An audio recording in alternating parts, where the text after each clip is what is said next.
hitanareo ve ilay batisany Monsieur Cohen Rivolala tao amin'ny pejiny, nataontsika publication ihany koa teto amin'ny pejitsika batisa sitrika ilay izy dia ilay batisa sitrika tsy misy hafa mihitsy amin'ny batisan'ny kristianina eny amin'ny ranobe manitrika pino, fa ny différence-ny kely fotsiny dia ilay batisa nataony Monsieur Cohen Rivolala arahana angorodao animeny kely zany le izy amin'ny karazana fanentanana sy endrim-piatsopana.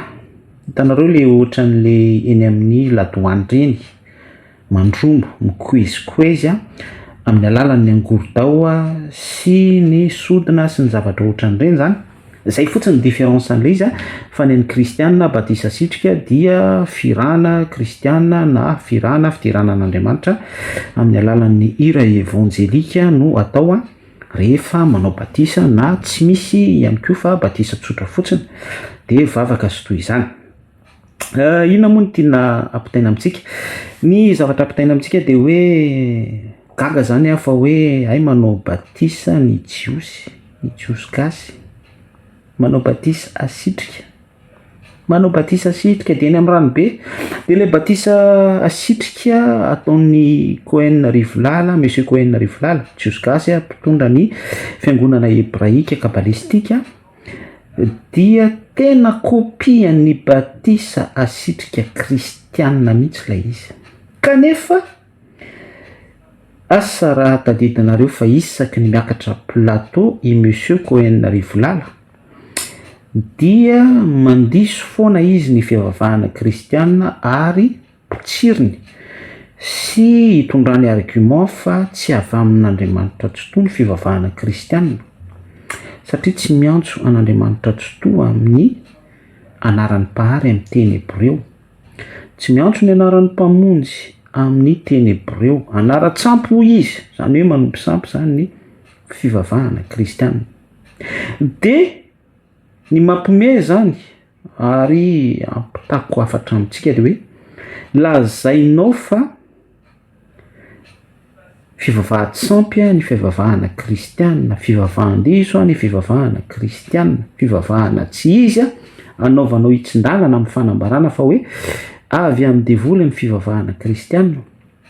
Kanefa ilay batisa ataony dia kopia amin'ny batisa kristianina ihany. Ilay batisa sitrika ny kristianina ihany no ataony kopia dia anaovany batisa ny pininy ao amin'ny fiangonany ao ambany lalana itozy. Ka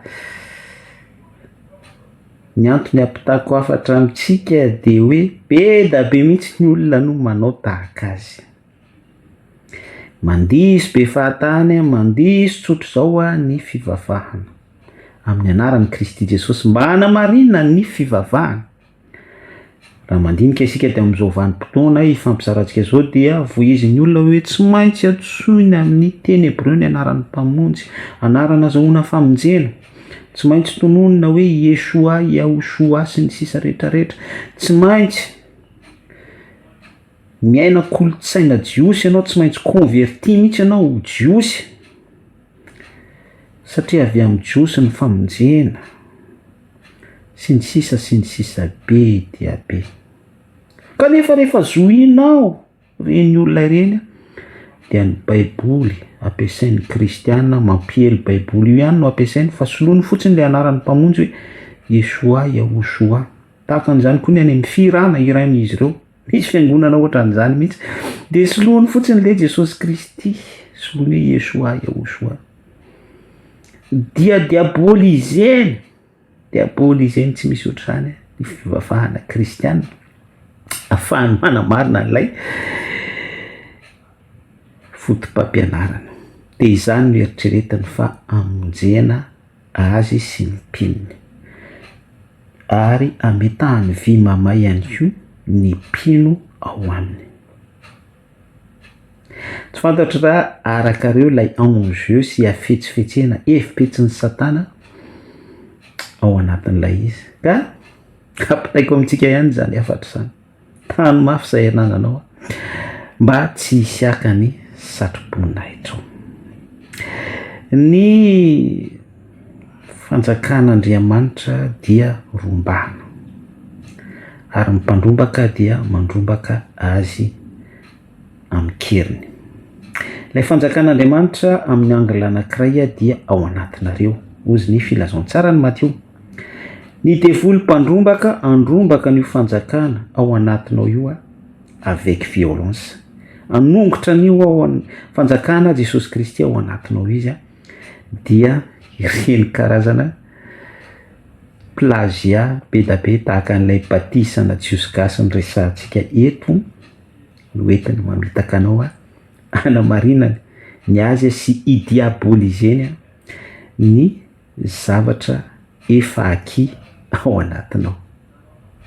Mampimely izy. Fanampin'izay dia